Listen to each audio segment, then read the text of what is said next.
200 plus! 200... Sorry! 200 plus tinda! Mabalik po ang vlog ni... ni Joke. Ito nga mag-intro ka ito, ma'am. Sumaga ba iniharag ka yan?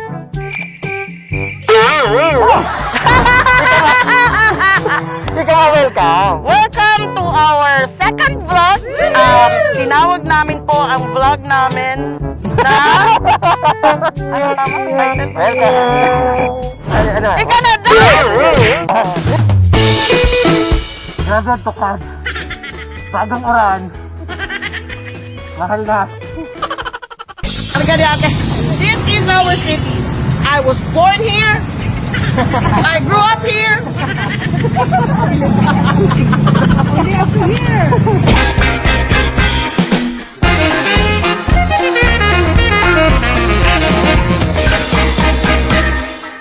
Lord! Kilig pala. Welcome back sa vlog ni Jokes? and Madel. Kung nakaagi, pinagulayan ta, pinagbisaran ta tungkol duman sa mga benepisyo ng PWD. Kaining building para sa rehab center. Rehab center. Nga naman, turyahan mo kami regarding kan sa imong passion para sa mga holiness, yung scholarship program ng local government of Iriga. Iyo po. Igong mga aki na mga deserving, nahihiling kong igong mga potentials. So, aram ko na pag makatapos sinda, definitely they will be the breadwinner of the family and they will help the family.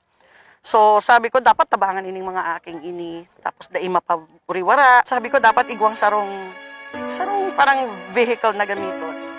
So, since into arts talaga ang mga akit digdi sa Iriga, so nag-create kami ng sarong dance studio, tapos in-invite niya ang mga akit. Pero ang magayunon duman, nag-create ng bandwagon effect na nadidisiplina ang mga akit.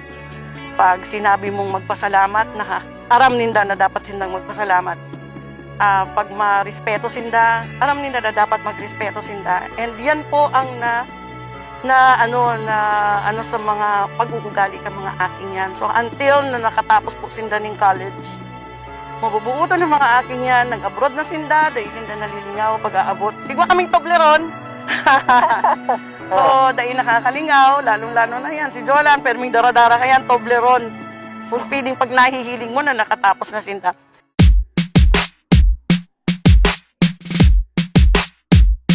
Actually, board member pa lang ako.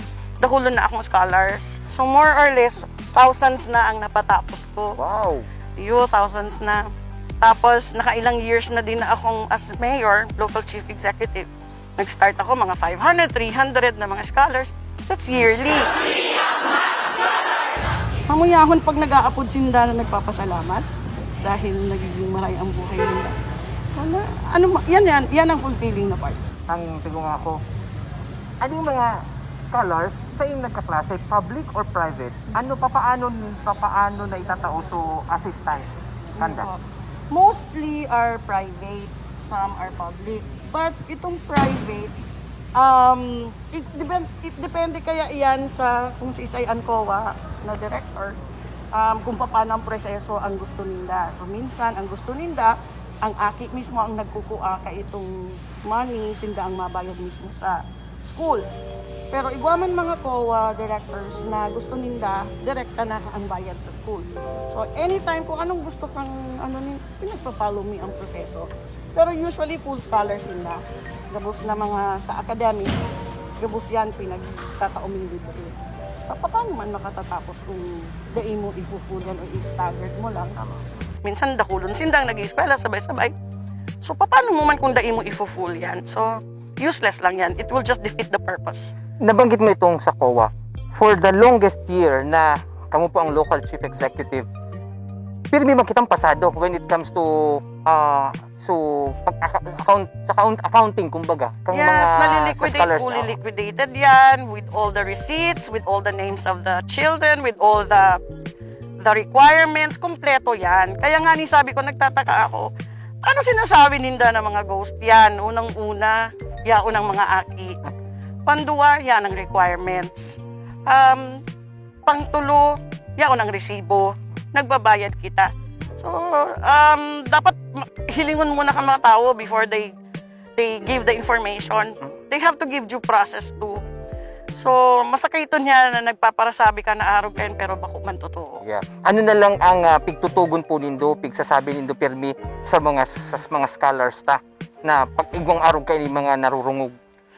Actually, yung mga scholars nagre-react man nga ni Sinda. So, iba nga ni nagvo-volunteer na, mataram kami, what do you want? Para maka-proof lang na talagang bakong totoo ang mga spekulasyon.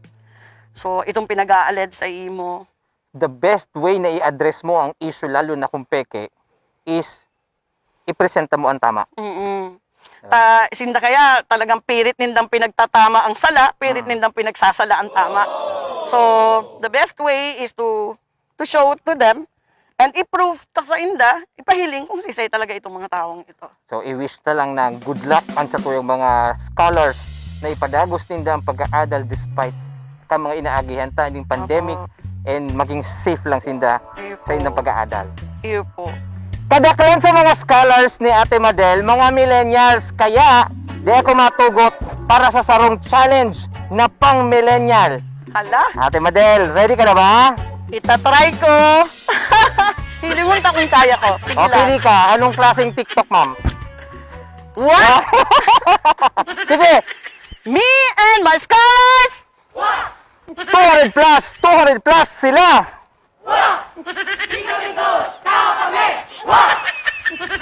Alright! Ma'am, ining background ta, Iyo po. ICT building. Opo. Pero sa kadakulaan kaini, papaano ini magiging kakulang tabang sa ekonomiya kang syudad? Okay. Compose inining tulong floors. So, ang first floor, these are all food court, mga rentables. So, di pa lang, first floor pa lang, we will be earning 300 to 400,000 a month. Hindi sa baba, ma'am, iba na mga kumbaga nakasagdo na Iba nang naka-standby, iba nang naka-apply. So, pinagsuratan mi na sinda. If they are interested, they have to improve the space. So, but probably January ma-improve na po sinda. Like, Biggs is also interested to put up one. Tapos, the second floor is a working space. So, ang gusto ko kaya, pag igwang sa ng tao na gustong magnegosyo, pwede tang tukduan. Ang problema kaya usually location. Kung mahanap sila ng location, mahalon ang rental. Minsan, mapuun sila ng 5,000, 10,000, or even more. So, ang ginibumi, working space ang second floor, they can rent for about 1,500 pesos per space per month. Libre na gabos, libre na ang kuryente, tubig, libre na ang internet.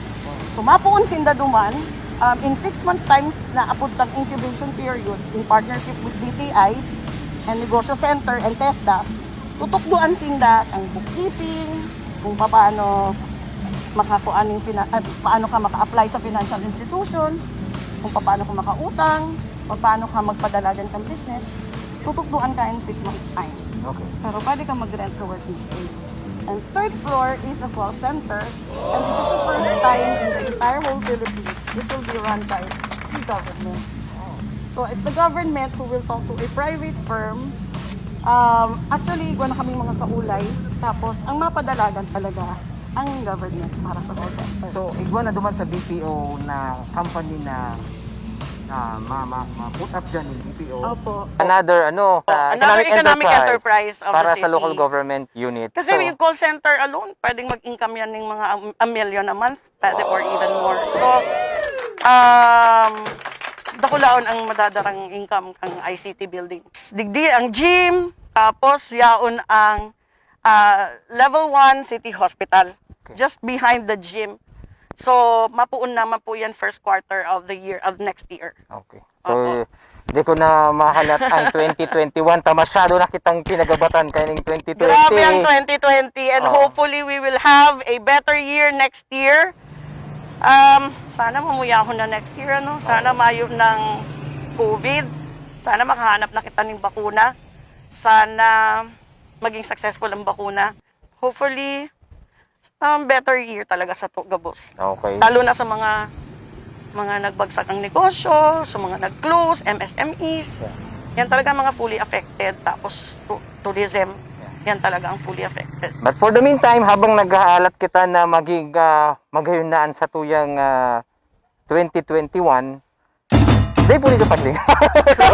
Di po nito paglingawan. Nasundan ang vlog ni Jokes! and di Madel. Merry Christmas! See you next time. Graduate to card. Bagang uran. Mahal na. This is our city. I was born here. I grew up here.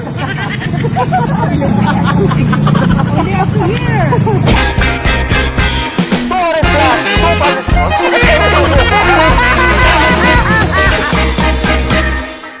Lord! Kilig pala.